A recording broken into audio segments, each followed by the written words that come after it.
கோவையில் பாலியல் வன்கொடுமை செய்து கொல்லப்பட்ட சிறுமியின் குடும்பத்தாருக்கு முதல்வர் விஜய் தொலைபேசி வாயிலாக ஆறுதல் தெரிவித்துள்ளார். இது தொடர்பாக பேசிய சிறுமியின் பாட்டி, தனது பேத்திக்கு நேர்ந்தது போல் உலகில் வேறு எந்த ஒரு குழந்தைக்கும் ஏற்படக்கூடாது என்றும் கூறினார்.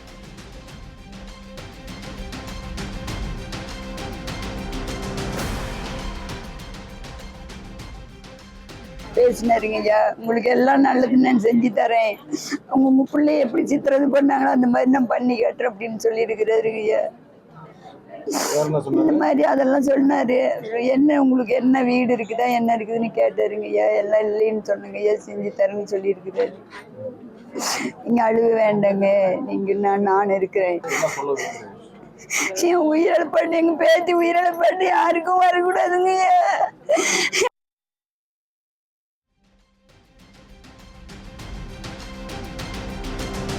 மேகதாட்டு அணை திட்டத்தை கைவிடக் கோரி ஜூன் 2ஆம் தேதி முற்றுகை போராட்டம் நடைபெறும் என தமிழக விவசாய சங்கங்கள் அறிவித்துள்ளன.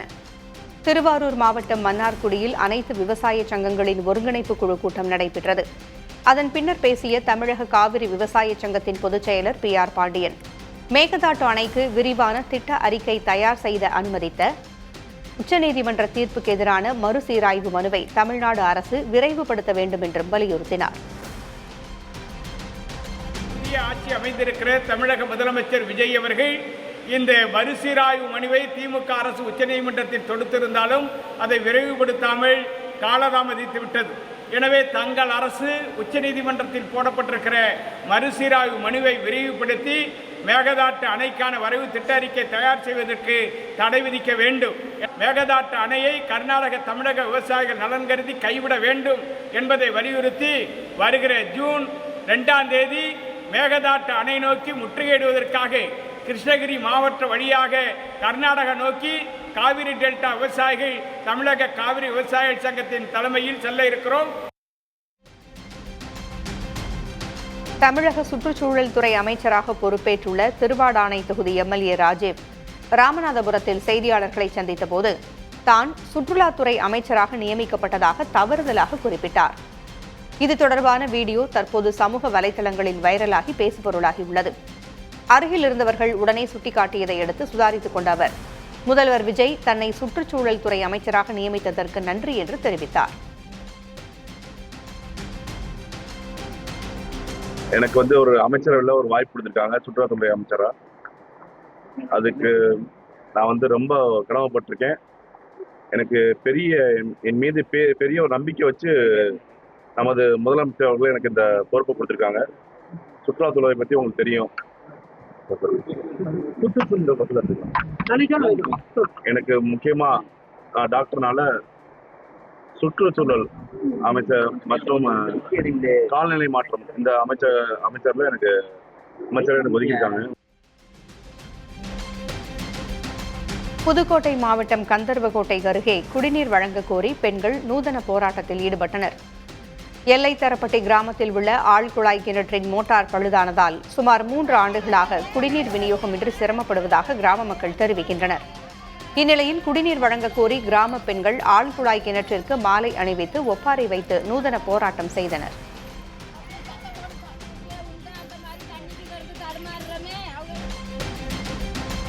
கொடைக்கானலில் சுற்றுலாத்துறை சார்பில் நடைபெற்ற பட்டம் விடும் விழாவை ஏராளமானோர் கண்டுகளித்தனர்.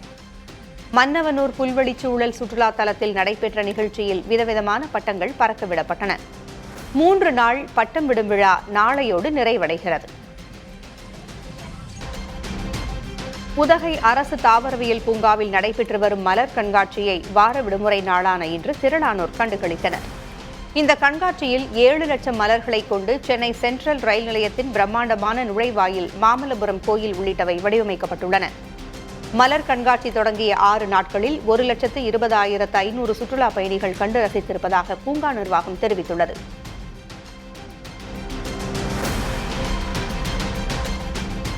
வார விடுமுறையை ஒட்டி குற்றாலம் ஐந்தருவியில் சுற்றுலா பயணிகள் குவிந்தனர். கோடை வெயில் சுட்டரித்து வருவதால் ஐந்தருவியின் ஒரு பிரிவில் மட்டும் தண்ணீர் குறைவாக விழுகிறது. கூட்டம் அதிகம் காணப்பட்டதால் நீண்ட வரிசையில் காத்திருந்து குளிக்க வேண்டிய நிலை ஏற்பட்டது. ஆண்கள் மற்றும் பெண்கள் பாதுகாப்பாக குளிக்க தற்காலிக ஏற்பாடுகள் செய்யப்பட்டுள்ளன.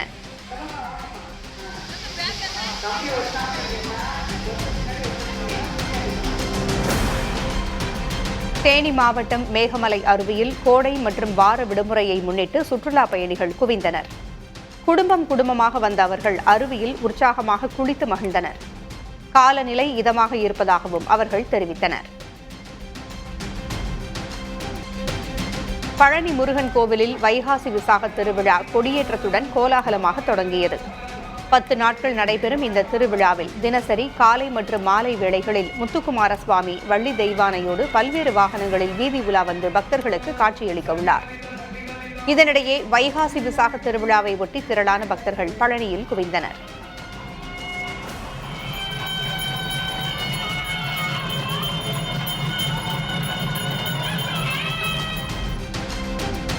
புதுக்கோட்டை மாவட்டம் பொன்னமராவதி அருகே காரையூரில் முத்துமாரியம்மன் கோவில் திருவிழாவை முன்னிட்டு முளைப்பாரி ஊர்வலம் நடைபெற்றது. இதில் 200க்கும் மேற்பட்ட பெண்கள் முளைப்பாரியை தலையில் சுமந்து முக்கிய வீதிகள் வழியே ஊர்வலமாக சென்று அம்மனை வழிபட்டனர். அம்மன் மற்றும் கருப்பர் வேடம் அணிந்த சிறுமிகள் ஊர்வலத்தின் போது நடனமாடினர்.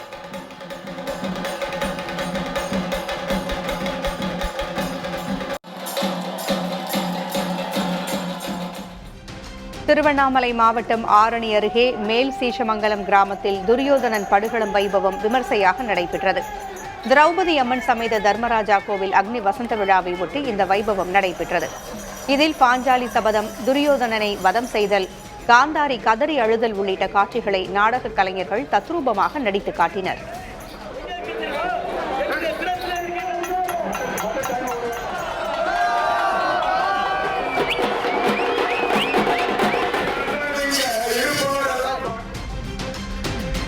கும்பகோணம் அருகே நாச்சியார் கோவில் ஆகாச மாரியம்மன் கோவில் ஆண்டு பெருவிழா கோலாகலமாக தொடங்கியது. வழக்கமாக உருவமின்றி அகல் விளக்கு ஒளியாக வழிபடப்படும் இந்த அம்மனுக்கு விழாவை முன்னிட்டு தர்பை புற்களால் உருவம் அமைக்கப்படுவது வழக்கம். அதன்படி தர்பை புற்களால் அலங்கரிக்கப்பட்டு பல்லக்கில் எழுந்தருளிய அம்மனுக்கு ஆயிரக்கணக்கான பக்தர்கள் மல்லிகை பூக்களை தூவி வரவேற்பளித்தனர்.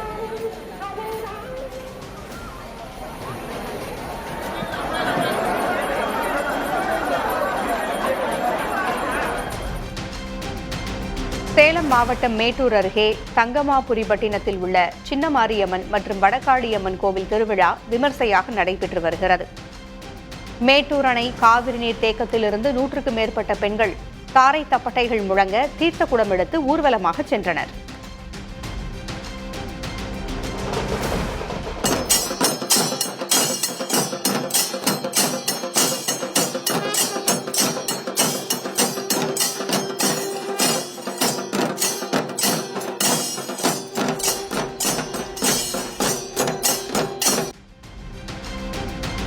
சென்னை பூந்தமல்லி அருகே பல்வேறு வழக்குகளில் பறிமுதல் செய்யப்பட்ட வாகனங்கள் தீப்பற்றி எரிந்து சேதமடைந்தன. ஆவடி போக்குவரத்து புலனாய்வு பிரிவு காவல் சரகத்திற்கு உட்பட்ட பகுதிகளில் ஏற்படும் விபத்துகளில் சிக்கும் வாகனங்கள் பறிமுதல் செய்யப்பட்டு செந்நீர்குப்பம் புறவழிச்சாலை பகுதியில் நிறுத்தி வைக்கப்பட்டிருந்தன. இந்நிலையில் வாகனம் ஒன்றில் பற்றிய தீ 50க்கும் மேற்பட்ட வாகனங்களுக்கு பரவியது. தகவல் அறிந்து வந்த தீயணைப்புத்துறை வீரர்கள் தீயை கட்டுக்குள் கொண்டு வந்தனர். மாநிலம் முழுவதும் உள்ள தனியார் பள்ளி பேருந்துகள் மற்றும் வேன்களில் மே 31ஆம் தேதிக்குள் பாதுகாப்பு தணிக்கையை முடிக்க போக்குவரத்து துறை உத்தரவிட்டுள்ளது. ஜூன் 1 முதல் பள்ளிகள் திறக்கப்பட உள்ள நிலையில் பள்ளி பேருந்துகளில் வேக கட்டுப்பாட்டு கருவி, தீயணைப்பான், முதல் உதவி பெட்டி உள்ளிட்ட பாதுகாப்பு விதிகள் குறித்து ஆய்வு செய்யப்பட்டு வருகிறது. இந்நிலையில் சோதனைகளை 31ஆம் தேதிக்குள் முடிக்க உத்தரவிட்டிருக்கும் போக்குவரத்து துறை விதிகளை பின்பற்றாத வாகனங்களின் தகுதிச் சான்றிதழை ரத்து செய்ய அதிகாரிகளுக்கு அறிவுறுத்தியுள்ளது.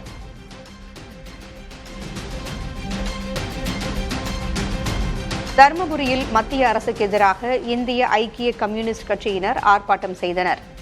பெட்ரோல், டீசல், சமையல் எரிவாயு விலை உயர்வை குறைக்க வேண்டும், நீட் தேர்வை ரத்து செய்ய வேண்டும், 100 நாள் வேலை திட்டத்தை தொடர்ந்து செயல்படுத்த வேண்டும் என்பன உள்ளிட்ட கோரிக்கைகளை வலியுறுத்தி முழக்கமிட்டனர்.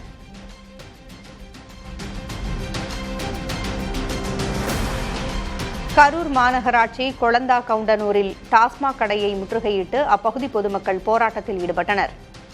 பள்ளி, மருத்துவமனை, குடியிருப்புகள் அருகில் செயல்படும் டாஸ்மாக் கடையை மூட வலியுறுத்தி போராட்டம் நடைபெற்றது. டாஸ்மாக் அதிகாரிகள், காவல்துறையினர் பேச்சுவார்த்தை நடத்தியதை அடுத்து போராட்டம் விலக்கிக் கொள்ளப்பட்டது.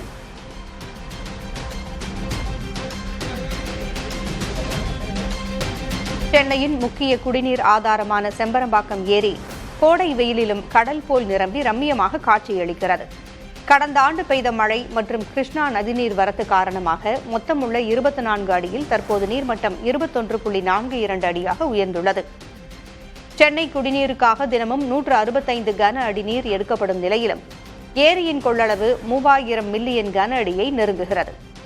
தமிழகத்தில் மழைக்கு வாய்ப்புள்ளதாக வானிலை மையம் அறிவித்திருப்பதால் நீர்வளத்துறை அதிகாரிகள் ஏரியை தொடர்ந்து கண்காணித்து வருகின்றனர்.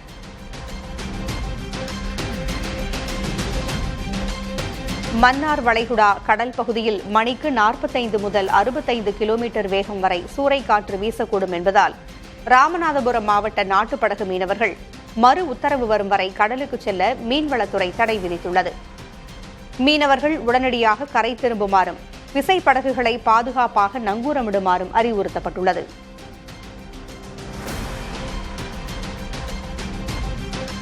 நாகை மாவட்டம் வேதாரண்யத்தில் பலத்த சூறைக்காற்றால் கடல் நீர் உப்பளங்களில் புகுந்ததால் உப்பு உற்பத்தி பாதிக்கப்பட்டுள்ளது.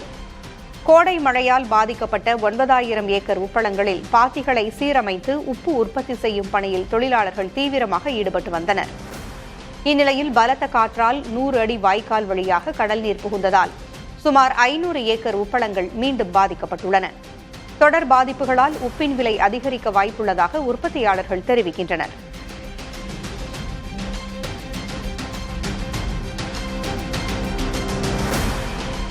மதுரையில் கரப்பான் பேரணி என்ற பெயரில் மாணவர் அமைப்பினர் வினோத பேரணியில் ஈடுபட்டனர். மத்திய அரசு கரப்பான் பூச்சி ஜனதா கட்சி என்ற சமூக வலைதள பக்கத்தை முடக்கியது. இந்நிலையில் படித்த இளைஞர்களுக்கு வேலைவாய்ப்பு கோரி மாணவர் அமைப்பினர் பேரணி நடத்தினர். அப்போது ஆண்டுக்கு 2 கோடி வேலைவாய்ப்பு, விலைவாசி உயர்வை கட்டுப்படுத்துதல் உள்ளிட்ட கோரிக்கைகள் அடங்கிய பதாகைகளை ஏந்தி மத்திய அரசுக்கு எதிராக மாணவர்கள் முழக்கமிட்டனர்.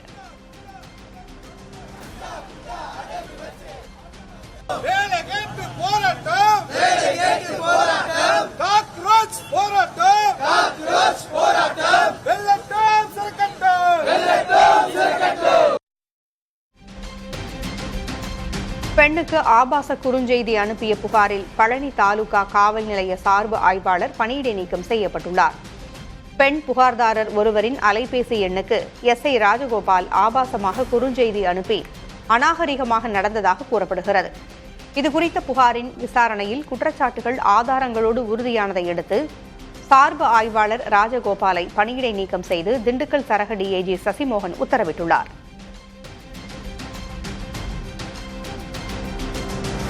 பெண்ணிடம் அநாகரிகமாக நடந்து கொண்ட புகாரில் சென்னை கொடுங்கையூர் குற்றப்பிரிவு உதவி ஆய்வாளர் பணியிடை நீக்கம் செய்யப்பட்டுள்ளார். நகை திருடியதாக பெண் ஒருவர் மீது புகார் எழுந்த நிலையில் அவரிடம் உதவி ஆய்வாளர் தனசேகரன் விசாரணையின் போது அநாகரிகமாக நடந்ததாக கூறப்படுகிறது. இதுகுறித்த புகாரில் இரவு நேரத்தில் பெண் காவலரின்றி தனியாக சென்று விசாரணை நடத்தியதால் உதவி ஆய்வாளர் தனசேகரனை பணியிடை நீக்கம் செய்து வடக்கு மண்டல இணை ஆணையர் மனோகரன் உத்தரவிட்டுள்ளார். நீலகிரி மாவட்டம் குன்னூரில் நகராட்சிக்கு சொந்தமான கடைகளை காலி செய்ய உத்தரவிட்டதற்கு எதிர்ப்பு தெரிவித்து வியாபாரிகள் கடைகளை அடைத்து போராட்டத்தில் ஈடுபட்டனர். நகராட்சிக்கு சொந்தமான 800க்கும் மேற்பட்ட பழமையான கடைகளை இடித்துவிட்டு 41 கோடி ரூபாய் மதிப்பில் புதிய வணிக வளாகம் கட்ட நகராட்சி நிர்வாகம் திட்டமிட்டுள்ளது. இதற்கு எதிர்ப்பு தெரிவித்து வியாபாரிகள் தொடுத்த வழக்கை சென்னை உயர்நீதிமன்றம் தள்ளுபடி செய்ததை அடுத்து முதற்கட்டமாக 234 கடைகளை காலி செய்ய நகராட்சி நோட்டீஸ் அனுப்பியது. தற்காலிக இடத்திற்கு மாற தவறினால் சட்ட நடவடிக்கை எடுக்கப்படும் என்று எச்சரிக்கப்பட்டதால் இதற்கு எதிர்ப்பு தெரிவித்து போராட்டம் நடைபெற்றது.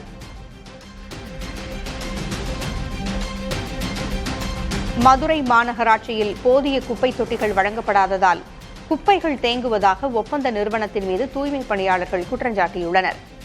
மேலும் தனியார் ஒப்பந்த நிறுவனம் உரிய உபகரணங்களை வழங்காததால் கைகளால் குப்பைகளை அள்ளும் நிலை உள்ளதாக கூறப்படுகிறது. இதனால் நோய் பாதிப்பு ஏற்படும் அபாயம் உள்ளதாகவும் வேதனை தெரிவித்திருக்கும் தூய்மை பணியாளர்கள் அரசு தலையிட்டு நடவடிக்கை எடுக்க வேண்டும் என கோரிக்கை விடுத்துள்ளனர்.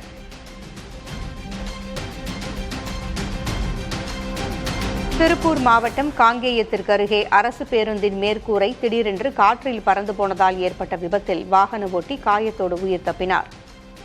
கொடுவாய் நோக்கி சென்ற அரசு பேருந்தின் மேற்கூரை காற்றில் பறந்து பின்னால் வந்த இருசக்கர வாகனத்தின் மீது விழுந்தது.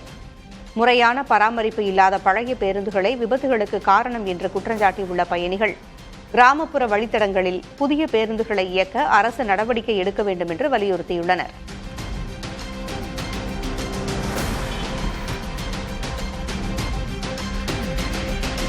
தூத்துக்குடி மாவட்டம் ஸ்ரீவைகுண்டத்திற்கு அருகே தோழப்பனன் பண்ணை கொள்முதல் நிலையத்தில் போதிய சாக்கு பைகள் மற்றும் லாரி வசதி இல்லாததால் பல்லாயிரக்கணக்கான நெல் மூட்டைகள் திறந்த வெளியில் தேங்கியுள்ளன. கோடை மழையில் நனைந்த நெல்மணிகள் மூட்டைகளுக்குள்ளேயே செடி போல் முளைத்து வீணாகியுள்ளன. இதனால் பல லட்சம் ரூபாய் இழப்பு ஏற்பட்டிருப்பதால் பாதிக்கப்பட்ட விவசாயிகளுக்கு அரசு உடனடியாக இழப்பீடு வழங்க வேண்டும் என்றும் அலட்சியமாக செயல்பட்ட அதிகாரிகள் மீது நடவடிக்கை எடுக்க வேண்டும் என்றும் கோரிக்கை எழுந்துள்ளது. இந்நிலையில் இந்த வார இறுதிக்குள் அனைத்து நெல் மூட்டைகளும் கொள்முதல் செய்யப்படும் என்று நுகர்பொருள் வாணிப சேமிப்பு கிடங்கு அதிகாரிகள் தெரிவித்துள்ளனர். காஞ்சிபுரம் மாவட்டம் வடமங்கலம் பகுதியில் அனுமதி முடிந்த கல்குவாரியில் பாறைகள் உடைக்கப்பட்டு கடத்தப்படுவதாக அறிந்த கனிம வளத்துறை அதிகாரிகள் சோதனை நடத்தினர். அப்போது சட்டவிரோதமாக கற்கள் ஏற்றிக் கொண்டிருந்த 5 லாரிகளை அதிகாரிகள் பறிமுதல் செய்தனர். இதேபோல் கிருஷ்ணகிரி மாவட்ட கல்குவாரிகளில் கனிம வளத்துறை அதிகாரிகள் 2வது நாளாக சோதனையில் ஈடுபட்டனர். அப்போது மேய்ச்சல் புறம்போக்கு நிலத்தில் சட்டவிரோதமாக கற்கள் வெட்டியது கண்டுபிடிக்கப்பட்டு அபராதம் விதிக்கப்பட்டது. விடுமுறை தினம் காரணமாக திருச்செந்தூர் முருகன் கோவிலில் ஆயிரக்கணக்கான பக்தர்கள் குவிந்தனர். கடலிலும் நாழிக்கிணற்றிலும் புனித நீராடி 4 முதல் 5 மணி நேரம் வரை நீண்ட வரிசையில் காத்திருந்து வழிபட்டனர். இதற்கிடையே பாத யாத்திரையாக வந்த பக்தர்கள் அலகு குத்தியும் காவடி மற்றும் பால்குடம் எடுத்தும் தங்கள் நேர்த்திக்கடனை நிறைவேற்றினர்.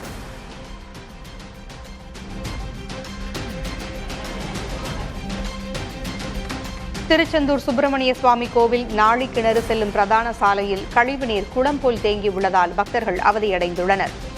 மேலும் கடும் துர்நாற்றம் வீசுவதோடு சுகாதார சீர்கேடு ஏற்பட்டிருப்பதாகவும் குற்றச்சாட்டு எழுந்துள்ளது. எனவே கழிவுநீரை உடனடியாக அகற்றி நிரந்தர தீர்வு காண வேண்டும் என்று நகராட்சி நிர்வாகத்திற்கு பொதுமக்கள் மற்றும் பக்தர்கள் கோரிக்கை விடுத்துள்ளனர்.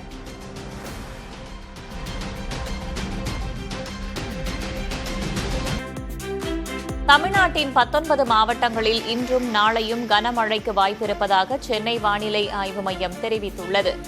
நீலகிரி, கோவை, ஈரோடு, தருமபுரி, கிருஷ்ணகிரி, சேலம் ஆகிய மாவட்டங்களிலும், திருப்பத்தூர், வேலூர், ராணிப்பேட்டை, திருவண்ணாமலை ஆகிய மாவட்டங்களிலும் பலத்த காற்றுடன் கனமழை பெய்யக்கூடும் என தெரிவிக்கப்பட்டுள்ளது.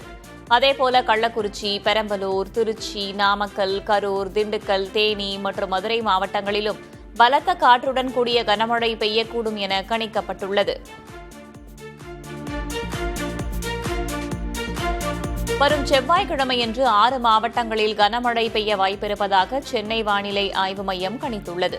அதன்படி கோவை மற்றும் திருப்பூர் மாவட்டத்தின் மலைப்பகுதிகள், நீலகிரி, தேனி, திண்டுக்கல் மற்றும் கன்னியாகுமரி ஆகிய மாவட்டங்களில் பலத்த காற்றுடன் கனமழை பெய்யக்கூடும் என தெரிவிக்கப்பட்டுள்ளது.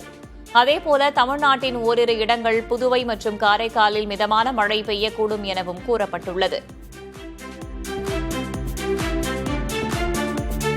சென்னையில் 2 நாட்களுக்கு மழை பெய்ய வாய்ப்பிருப்பதாக சென்னை வானிலை ஆய்வு மையம் தெரிவித்துள்ளது. மாலை அல்லது இரவு நேரங்களில் இடி மின்னலுடன் கூடிய லேசான மழை பெய்ய வாய்ப்புள்ளதாக தெரிவிக்கப்பட்டுள்ளது.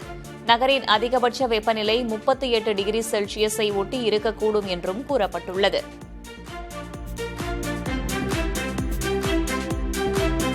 சென்னையின் முக்கிய குடிநீர் ஆதாரமான செம்பரம்பாக்கம் ஏரி கோடை வெயிலிலும் கடல் போல நிரம்பி ரம்மியமாக காட்சியளிக்கிறது. கடந்த ஆண்டு பெய்த மழை மற்றும் கிருஷ்ணா நதிநீர் வரத்து காரணமாக மொத்தமுள்ள 24 அடியில் தற்போது நீர்மட்டம் 21.42 அடியாக உயர்ந்துள்ளது. சென்னை குடிநீருக்காக தினமும் 165 கன அடி நீர் எடுக்கப்படும் நிலையிலும் ஏரியின் கொள்ளளவு 3000 மில்லியன் கன அடியை நெருங்குகிறது.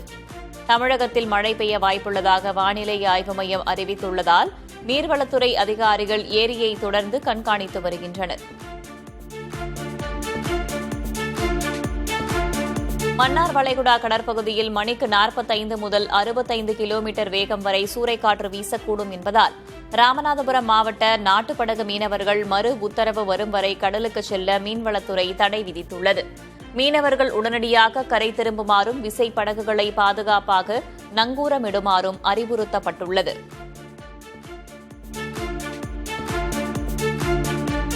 நாகை மாவட்டம் வேதாரண்யத்தில் பலத்த சூறைக்காற்றால் கடல் நீர் உப்பளங்களில் புகுந்ததால் உப்பு உற்பத்தி பாதிக்கப்பட்டுள்ளது. கோடை மழையால் பாதிக்கப்பட்ட 9000 ஏக்கர் உப்பளங்களில் பாத்திகளை சீரமைத்து உப்பு உற்பத்தி செய்யும் பணியில் தொழிலாளர்கள் தீவிரமாக ஈடுபட்டு வந்தனர். இந்நிலையில் பலத்த காற்றால் 100 அடி வாய்க்கால் வழியாக கடல் நீர் புகுந்ததால் சுமார் 500 ஏக்கர் உப்பளங்கள் மீண்டும் பாதிக்கப்பட்டுள்ளன. தொடர் பாதிப்புகளால் உப்பின் விலை அதிகரிக்க வாய்ப்பிருப்பதாக உற்பத்தியாளர்கள் தெரிவிக்கின்றனர். அரியலூர் மாவட்டம் ஜெயங்கொண்டம் அருகே இடைக்கட்டு கிராமத்தில் மின்வெட்டை கண்டித்து மக்கள் சாலை மறியலில் ஈடுபட்டனர். டிரான்ஸ்பார்மர் பழுது காரணமாக கடந்த ஒரு வாரமாக மின் தட்டுப்பாடு நிலவி வந்ததாக கூறப்படுகிறது. இந்நிலையில் நாள் முழுவதும் மின்சாரம் முழுமையாக துண்டிக்கப்பட்டதால் ஆத்திரமடைந்த 50க்கும் மேற்பட்ட கிராம மக்கள் திருச்சி சிதம்பரம் தேசிய நெடுஞ்சாலையில் சாலை மறியலில் ஈடுபட்டனர். இதனால் அங்கு சுமார் 1 மணி நேரம் போக்குவரத்து பாதிக்கப்பட்டது. காவல்துறையினரின் பேச்சுவார்த்தைக்கு பின் மக்கள் போராட்டத்தை கைவிட்டு கலைந்து சென்றனர்.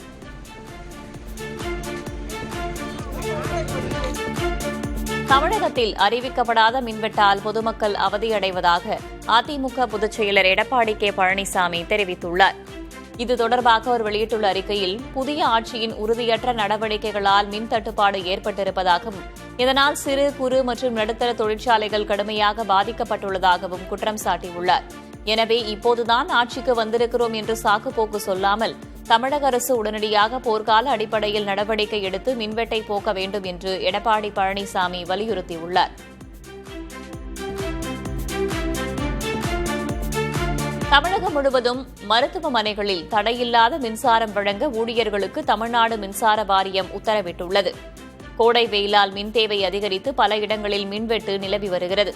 இதனால் மருத்துவமனைகளும் பாதிப்புக்குள்ளாகி வருகின்றன. இந்நிலையில் அனைத்து அரசு மருத்துவக் கல்லூரிகள், மாவட்ட மருத்துவமனைகள் மற்றும் ஆரம்ப சுகாதார நிலையங்களுக்கும் தடையில்லா மின்சாரம் வழங்குவதை உறுதி செய்ய ஊழியர்களுக்கு மின்சார வாரியம் அறிவுறுத்தியுள்ளது. மேலும் பழுது ஏற்பட்டால் உடனடியாக மாற்று ஏற்பாடு செய்யவும் அல்லது ஜெனரேட்டர்கள் மூலம் மின்சாரம் வழங்கப்படுவதை உறுதி செய்யவும் உத்தரவிடப்பட்டுள்ளது. தமிழகம் முழுவதும் சட்டம் ஒழுங்கை பேணிக்காக்க நடவடிக்கை எடுக்கப்பட்டு வருவதாக அமைச்சர் ராஜ்மோகன் தெரிவித்திருக்கிறார். சென்னையில் செய்தியாளர்களிடம் பேசிய அவர், குற்றச்சம்பவங்களை முதல்வர் விஜய் என்றும் சகித்துக் கொள்ள மாட்டார் என தெரிவித்தார். முதல் நாளில் இருந்தே காவல்துறையை சார்ந்த அதிகாரிகளினுடைய துரித பணியின் காரணமாக பல்வேறு இடங்கள்ல அங்க இருக்கக்கூடிய இந்த சார்ஜ் ஷீட்டர்ஸ் தொடர்ச்சியாக தவறுகளை செய்யக்கூடியவர்கள் அடையாளம் காணப்பட்டு அவர்களுக்கு பரேட் நடத்துவது, அவர்களை முன்னெச்சரிக்கை நடவடிக்கையாக கூப்பிட்டு அவர்கள் வெளியில் இருக்கிறவர்களை கைது செய்வது, அப்புறம் பல இடங்கள்ல இது குறித்த ஆலோசனைகள் செய்வது என்று திட்டமிட்டு இதை ரூட்ஸ்ல அது அங்க இருக்கக்கூடிய வேறு பகுதிகள், அங்க இருக்கக்கூடிய சிட்டியோடைய அவுட்ஸ்கட்ஸ்ல தொடங்கி பல்வேறு ஊர்களிலும் இருக்கக்கூடிய இடங்களுக்கு சட்டம் ஒழுங்கை பேணி பாதுகாப்பதற்கான அனைத்து துறை சார்ந்த நடவடிக்கையும் எடுக்கப்பட்டுக் கொண்டிருக்கின்றன. இது எங்க நடந்தாலும் தவறுதான். நம்ம அரசாங்கத்தை பொறுத்த வரைக்கும் மாண்புமிகு முதலமைச்சர் சி ஜோசப் விஜய் அவர்களை பொறுத்த வரைக்கும் 0 டாலரன்ஸ் அகைன்ஸ்ட் இது போன்ற கிரைம்ஸ் மாதிரி அந்த சம்பவத்தை நீங்க பார்த்திருப்பீங்க. துரிதமாக நடவடிக்கை எடுக்கப்பட்டு அந்த குற்றவாளிகள் கைது செய்யப்பட்டிருக்கிறாங்க. இது போன்ற சம்பவங்கள் எப்போதும் நடக்கக்கூடாது. அதற்கான நடவடிக்கை மிகவும் தீவிரமாக நடைபெற்றுக் கொண்டிருக்கின்றன. கூட்டணி கட்சிகளை அடிமைகளாக பார்ப்பது என்பது பண்ணையார்த்தனம் என்று பள்ளிக்கல்வித்துறை அமைச்சர் ராஜ்மோகன் விமர்சித்தார். காங்கிரஸ் கட்சியை திமுக விமர்சித்திருப்பது குறித்த செய்தியாளர்களின் கேள்விகளுக்கு பதிலளித்த அவர், தேசத்தின் பேரியக்கத்தை சிறுமைப்படுத்தி பேசுவது சரியல்ல என கூறினார். அவர்கள் உயர்ந்த இடத்தில் வைத்து கூட்டணியில் இருக்கக்கூடிய கட்சிகளை ஒரு அடிமை கட்சிகளை போட்டு நடத்தக்கூடிய ஒரு பண்ணையார் மனப்பான்மை தான் நம்ம பார்க்கணும். ஜனநாயகத்தில் எந்த கட்சி யாரோடு சேர வேண்டும் என்பது அந்த கட்சியினுடைய தலைவரும் தொண்டர்களும் எடுக்க வேண்டிய முடிவு. ஒரு பேரியக்கத்தை, ஒரு தேசத்தினுடைய ஒரு பேரியக்கத்தை இப்படி சிறுமைப்படுத்தி பேசுவது சரியான ஒரு விஷயமாக இருக்காது. எந்த கட்சியாக இருந்தாலும் ஜனநாயகத்தில் என் கூட தான் இருக்கணும், என் கூட இருந்தா நல்ல கட்சி, என்னை விட்டு வெளில போயிட்டா மோசமான கட்சி என்பது சரியானது அல்ல. திருச்சி அரசு மருத்துவமனையில் உயிரிழந்த செவிலியர் கல்லூரி மாணவியின் சகோதரிக்கு தற்காலிக அரசு பணிக்கான ஆணை வழங்கப்பட்டுள்ளது. அதனுடன் மாணவியின் தாயார் பெயரில் இலவச வீட்டுமனை பட்டாவையும் தொழிலாளர் நலத்துறை அமைச்சர் முகமது பர்வேஸ் வழங்கினார். புதுக்கோட்டையில் மாணவியின் குடும்பத்தினரை அமைச்சரும் அம்மாவட்ட ஆட்சியரும் சந்தித்தபோது பட்டா, பணி ஆணை ஆகியவை வழங்கப்பட்டன. பின்னர் செய்தியாளர்களிடம் பேசிய அமைச்சர் முகமது பர்வேஸ், தவறு நடந்திருப்பது விசாரணையில் உறுதிப்படுத்தப்பட்டால் தவறு செய்தவர்கள் மீது நிச்சயம் நடவடிக்கை எடுக்கப்படும் என தெரிவித்தார். சம்பந்தப்பட்ட நபர் மேல ஆக்ஷன் எடுக்கணுங்கிற மாதிரி அவங்க கருத்து வச்சிருக்காங்க. உறுதியா என்கொயரி கமிஷன் போட்டிருக்கோம். உறுதியா அந்த மாதிரி தவறு நடக்கும் பட்சத்தில், நடந்திருந்த பட்சத்தில் உறுதியா நடவடிக்கை எடுக்கப்படுங்க. அதுக்காக சிஎம் டைரக்டா மானிட்டரிங் பண்றாங்க சார். வக்ஃபு வாரிய சொத்துக்களை கணக்கெடுக்கும் பணி விரைவில் தொடங்கும் என்று அமைச்சர் ஷாஜகான் உறுதியளித்தார். இது தொடர்பாக செய்தியாளர்களிடம் பேசிய அவர், வக்ஃபு தொடர்பாக வழங்கப்பட்டு வந்த நலத்திட்டங்கள் முதல்வரின் ஆலோசனைக்கு பிறகு மீண்டும் வழங்கப்படும் என தெரிவித்தார். வக்ஃபு வாரியத்தினுடைய சொத்துக்கள் ஏற்கனவே கணக்கெடுக்க முடிக்கப்பட்டிருந்தாலும் மீண்டும் அதனை செம்மைப்படுத்தக்கூடிய வகையிலே புதிய கணக்கெடுப்பு பணிகளும் புதிய சர்வே பணிகளும் வக்ஃபு சார்ந்த பல்வேறு நலத்திட்டங்களும் பல்வேறு உதவித்தொகை வழங்குவது சம்பந்தமாகவும் ஏற்கனவே இருக்கக்கூடிய அரசுகளால் பல்வேறு குறிப்புகள் தரப்பட்டிருக்கிறது. அந்த குறிப்புகளை பின்பற்றி புதிய அரசிலே மாண்புமிகு முதலமைச்சருடன் ஆலோசித்து புதிய அறிவிப்புகள் விரைவில் வெளியிடப்படும். மேகதாதுவில் அணை கட்டும் கர்நாடக அரசின் முயற்சிக்கு தமிழ்நாடு அரசு எதிர்ப்பு தெரிவிக்க வேண்டும் என்று நாம் தமிழர் கட்சியின் தலைமை ஒருங்கிணைப்பாளர் சீமான் வலியுறுத்தியுள்ளார். இதுகுறித்து அவர் வெளியிட்டிருக்கும் அறிக்கையில், மேகதாதுவில் அணை கட்டும் கர்நாடக அரசின் திட்டத்தை எதிர்க்க தமிழ்நாட்டுக்கு எந்த உரிமையும் இல்லை என்று பேசியிருக்கும் கர்நாடக துணை முதல்வர் டி.கே. சிவக்குமாரின் பேச்சு அடாவடித்தனத்தின் உச்சம் என்று குறிப்பிட்டுள்ளார். காவிரி நதிநீர் உரிமையை முழுவதுமாக தங்களுக்கென்று சொந்தமாக்க துடிக்கும் மோசடித்தனத்தின் வெளிப்பாடு என்றும் விமர்சித்தார். டி.கே. சிவக்குமாரின் ஆணவ பேச்சை முதல்வர் விஜய் கண்டிக்க வேண்டும் என்றும் வலியுறுத்தியுள்ளார். மதுரையில் கரப்பான் பேரணி என்ற பெயரில் மாணவர் அமைப்பினர் வினோத பேரணியில் ஈடுபட்டனர். மத்திய அரசின் கரப்பாம்பூச்சி ஜனதா கட்சி என்ற சமூக வலைதள பக்கத்தை முடக்கியது. இந்நிலையில் படித்த இளைஞர்களுக்கு வேலைவாய்ப்பு கோரி மாணவர் அமைப்பினர் பேரணி நடத்தினர். அப்போது ஆண்டுக்கு 2 கோடி வேலைவாய்ப்பு, விலைவாசி உயர்வை கட்டுப்படுத்துதல் உள்ளிட்ட கோரிக்கைகள் அடங்கிய பதாகைகளை ஏந்தி மத்திய அரசுக்கு எதிராக மாணவர்கள் முழக்கமிட்டனர்.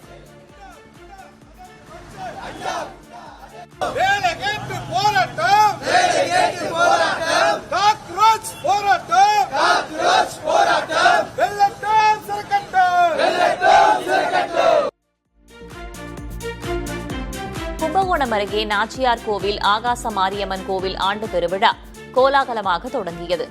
வழக்கமாக உருவமின்றி அகல் விளக்கு ஒளியாக வழிபடப்படும் இந்த அம்மனுக்கு விழாவை முன்னிட்டு தர்பை புற்களால் உருவம் அமைக்கப்படுவது வழக்கம். அதன்படி தர்பை புற்களால் அலங்கரிக்கப்பட்டு பல்லக்கில் எழுந்தருளிய அம்மனுக்கு ஆயிரக்கணக்கான பக்தர்கள் மல்லிகை பூக்களை தூவி வரவேற்பளித்தனர்.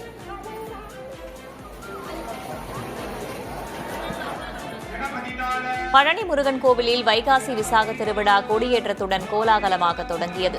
10 நாட்கள் நடைபெறும் இந்த திருவிழாவில் தினசரி காலை மற்றும் மாலை நேரங்களில் முத்துக்குமாரசுவாமி, வள்ளி தெய்வானையுடன் பல்வேறு வாகனங்களில் வீதி உலா வந்து பக்தர்களுக்கு காட்சியளிக்க உள்ளார். இதனிடையே வைகாசி விசாக திருவிழாவையொட்டி திரளான பக்தர்கள் பழனியில் குவிந்தனர்.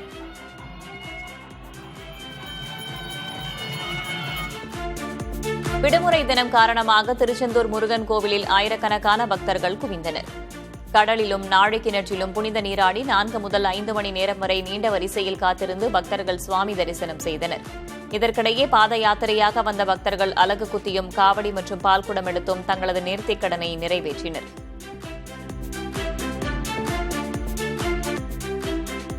மாநிலம் முழுவதும் உள்ள தனியார் பள்ளி பேருந்துகள் மற்றும் வேன்களில் மே 31ஆம் தேதிக்குள் பாதுகாப்பு தணிக்கையை முடிக்க போக்குவரத்து துறை உத்தரவிட்டுள்ளது.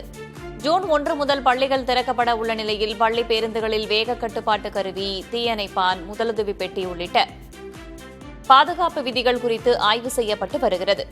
இந்நிலையில் சோதனைகளை 31ஆம் தேதிக்குள் முடிக்க உத்தரவிட்டுள்ள போக்குவரத்து துறை விதிகளை பின்பற்றாத வாகனங்களின் தகுதிச் சான்றிதழை ரத்து செய்ய அதிகாரிகளுக்கு அறிவுறுத்தியுள்ளது. விழுப்புரம் மாவட்டம் தளவானூரில் பல்லவ மன்னன் முதலாம் மகேந்திரவர்மனால் கட்டப்பட்ட வரலாற்று சிறப்புமிக்க சத்ரு மல்லேஸ்வரம் குடைவரை கோவில் போதிய பராமரிப்பில்லாமல் உள்ளதாக புகார்கள் எழுந்துள்ளன. முதலாவது மகர தோரணம், துவார பாலகர்கள் மற்றும் பல்லவ கிரந்த கல்வெட்டுகளை கொண்ட இந்த கோவிலை தொல்லியல் துறை முறையாக பராமரிக்கவில்லை என்று வரலாற்று ஆய்வாளர்கள் வேதனை தெரிவிக்கின்றனர். மேலும் கோவிலுக்கு செல்ல முறையான சாலை வசதி அமைத்து சுற்றுலா தலமாக அறிவிக்க வேண்டும் என்று பொதுமக்கள் மற்றும் தொல்லியல் ஆர்வலர்கள் கோரிக்கை விடுக்கின்றனர். நாங்கள் அஜந்தா, எல்லோரா குகை கோயிலெலாம் போயிருக்கோம்.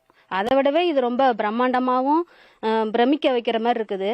இங்கே பக்கத்தில் கூட்டேற்பட்டில் இங்கே கிட்டவே இருக்குது. இவ்வளோ நாள் நாங்கள்லாம் பார்க்காம ரொம்ப மிஸ் பண்ணிட்டோமேன்னு இருக்குது. நாங்கள் வரும்போது பார்க்கும்போது வழியெல்லாம் கொஞ்சம் சீரமைப்பு பண்ணாமல் இருக்குது. இப்போ அதெல்லாம் சீரமைச்சு பண்ணிங்கன்னா நிறைய பெரிய சுற்றுலா தலமாக ஆகும். அதனால் இதெல்லாம் சீரமைப்பு பண்ணணும். செய்யாறு அணைக்கட்டு ஆற்றுப்படுகையில் புதிய கற்கால மனிதர்கள் பயன்படுத்திய பட்டை தீட்டிய கற்கருவிகள் மற்றும் 150க்கும் மேற்பட்ட வாழ்வியல் தடங்கள் கண்டறியப்பட்டுள்ளன. கற்களை தேய்க்கும் போது ஏற்படும் வெப்பத்தை தணிக்க நீர் தேவைப்பட்டதால் இவை ஆற்றங்கரை ஓரம் உருவாக்கப்பட்டிருப்பது ஆய்வில் தெரியவந்துள்ளது. இந்த அரிய வரலாற்று தடயங்களை தொல்லியல் துறை உடனடியாக பாதுகாக்க வேண்டும் என்று ஆய்வாளர்கள் வேண்டுகோள் விடுக்கின்றனர். திருவள்ளூர் மாவட்டம் திருத்தணி, பள்ளிப்பட்டு, திருவாலங்காடு பகுதிகளில் வீசிய சூறைக்காற்றால் அறுவடைக்கு தயாராகியிருந்த பல டன் மாங்காய்கள் உதிர்ந்து விழுந்துள்ளன. இதனால் சந்தைக்கு வரத்து அதிகரித்து கிலோ 35 ரூபாய்க்கு விற்கப்பட்ட மாங்காய் தற்போது 3 ரூபாயாக வீழ்ச்சியடைந்துள்ளது. கூலி மற்றும் போக்குவரத்து செலவு கூட கிடைக்காததால் சோகமடைந்த விவசாயிகள் மாங்காய்களை தோட்டங்களிலேயே விட்டு நிலத்திற்கு உரமாக்கி வருகின்றனர். தங்களுக்கு கிலோவுக்கு 5 ரூபாய் அரசு மானியம் வழங்க வேண்டும் என்றும் திருத்தணியில் மாம்பழக்கூழ் ஆலை அமைக்க வேண்டும் என்றும் விவசாயிகள் கோரிக்கை விடுக்கின்றனர். நாகர்கோவிலில் ரேஷன் பொருட்கள் கடத்திய வழக்கில் நுகர்பொருள் வாணிபக் கழக அதிகாரிகள் உட்பட 6 பேர் கைது செய்யப்பட்டுள்ளனர். தென்னந்தோப்பில் பதுக்கப்பட்டிருந்த 5 டன் ரேஷன் அரிசி மற்றும் கோதுமையை உணவு கடத்தல் தடுப்பு பிரிவு காவல்துறையினர் பறிமுதல் செய்தனர். இது தொடர்பான விசாரணையில் அரசு நுகர்பொருள் வாணிபக் கழக குடோன் அதிகாரிகள் மற்றும் ஊழியர்களுக்கு கடத்தலில் தொடர்பிருப்பது அம்பலமானது. 6 பேரை கைது செய்துள்ள காவல்துறையினர் இவர்கள் மீது குண்டர் தடுப்பு சட்டத்தின் கீழ் நடவடிக்கை எடுக்க ஆலோசித்து வருகின்றனர். பெண்ணுக்கு ஆபாச குறுஞ்செய்தி அனுப்பிய புகாரில் பழனி தாலுகா காவல் நிலைய சார்பு ஆய்வாளர் பணி இடைநீக்கம் செய்யப்பட்டுள்ளார். பெண் புகார்தாரர் ஒருவரின் அலைபேசி எண்ணுக்கு எஸ்ஐ ராஜகோபால் ஆபாசமாக குறுஞ்செய்தி அனுப்பி அநாகரிகமாக நடந்ததாக கூறப்படுகிறது. இதுகுறித்த புகாரின் விசாரணையில் குற்றச்சாட்டுகள் ஆதாரங்களுடன் உறுதியானதை அடுத்து சார்பு ஆய்வாளர் ராஜகோபாலை பணியிடை நீக்கம் செய்து திண்டுக்கல் சரக டிஐஜி சசிமோகன் உத்தரவிட்டார்.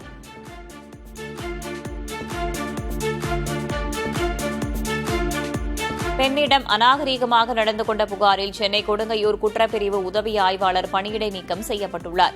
நகை திருடியதாக பெண் ஒருவர் மீது புகார் எழுந்த நிலையில் அவரிடம் உதவி ஆய்வாளர் தனசேகரன் விசாரணையின் போது அநாகரீகமாக நடந்ததாக கூறப்படுகிறது. இதுகுறித்த புகாரில் இரவு நேரத்தில் பெண் காவலரின்றி தனியாக சென்று விசாரணை நடத்தியதால் உதவி ஆய்வாளர் தனசேகரனை பணியிடை நீக்கம் செய்து வடக்கு மண்டல இணை ஆணையர் மனோகரன் உத்தரவிட்டுள்ளார். சென்னை பெரம்பூரில் திமுக நிர்வாகி வீட்டில் 35 சவரன் நகைகள் கொள்ளையடிக்கப்பட்டுள்ளன. துளசிங்கம் தெருவைச் சேர்ந்த திமுக நிர்வாகி ராஜேஸ்வரி என்பவர் உறவினர் வீட்டிற்கு சென்றிருந்த நிலையில் அவரது வீட்டின் பூட்டு உடைக்கப்பட்டு பீரோவில் இருந்த நகை மற்றும் 50,000 ரூபாய் பணம் கொள்ளையடிக்கப்பட்டுள்ளது. இதுகுறித்து அளிக்கப்பட்ட புகாரின் பேரில் காவல்துறையினர் சிசிடிவி காட்சிகளை ஆய்வு செய்து விசாரித்து வருகின்றனர்.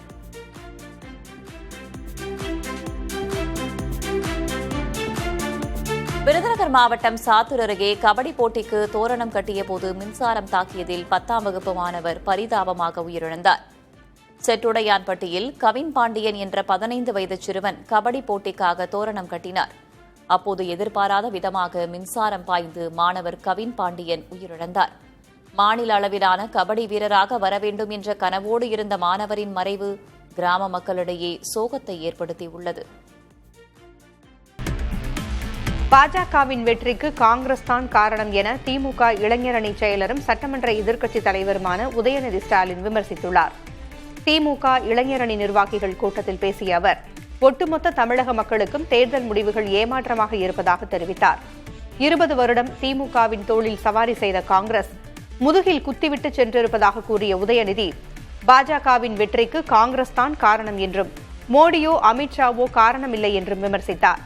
இனி எந்த காலத்திலும் காங்கிரஸை கூட்டணியில் சேர்க்கக்கூடாது என்றும் உதயநிதி குறிப்பிட்டார்.